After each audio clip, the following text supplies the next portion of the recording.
Bonjour, je m'appelle Farah, je suis étudiante en architecture à la Cambre et en ce moment j'ai beaucoup de mal à dormir. Je ne sais pas si c'est le stress des examens, mais je n'arrive plus à trouver le sommeil. Soit je fais des insomnies, soit des cauchemars et je suis un petit peu à cran. J'aimerais vraiment trouver une solution. Santé, bonjour.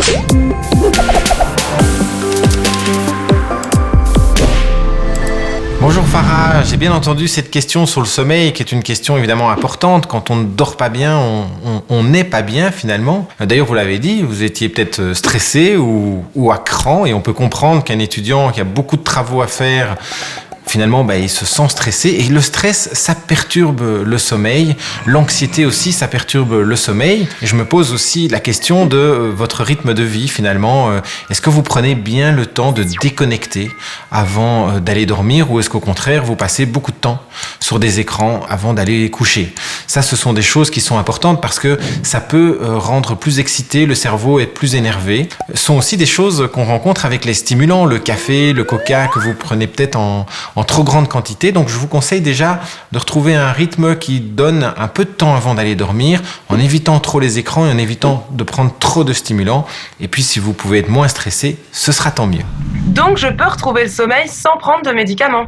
Alors pour cette question-là, Farah, je vais faire appel à mon ami, le professeur Daniel Noy. Il est somnologue, c'est un expert du sommeil. Il va pouvoir répondre à votre question.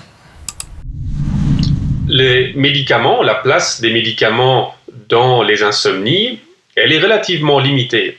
La plupart des médicaments sont en fait plutôt des sédatifs ou quelque chose qui atténue un peu l'éveil. Donc ça peut favoriser l'initiation ou rendre l'initiation du sommeil plus aisée, mais ça ne va pas générer du sommeil.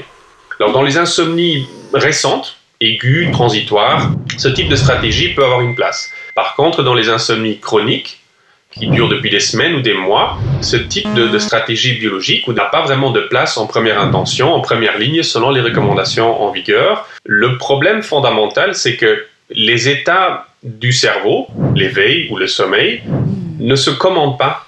On ne peut pas les faire générer à notre demande. Ils ne sont pas soumis à une commande décisionnelle. Par contre, on peut essayer d'utiliser les fonctions qui régulent l'alternance de ces états, qui favorisent le sommeil.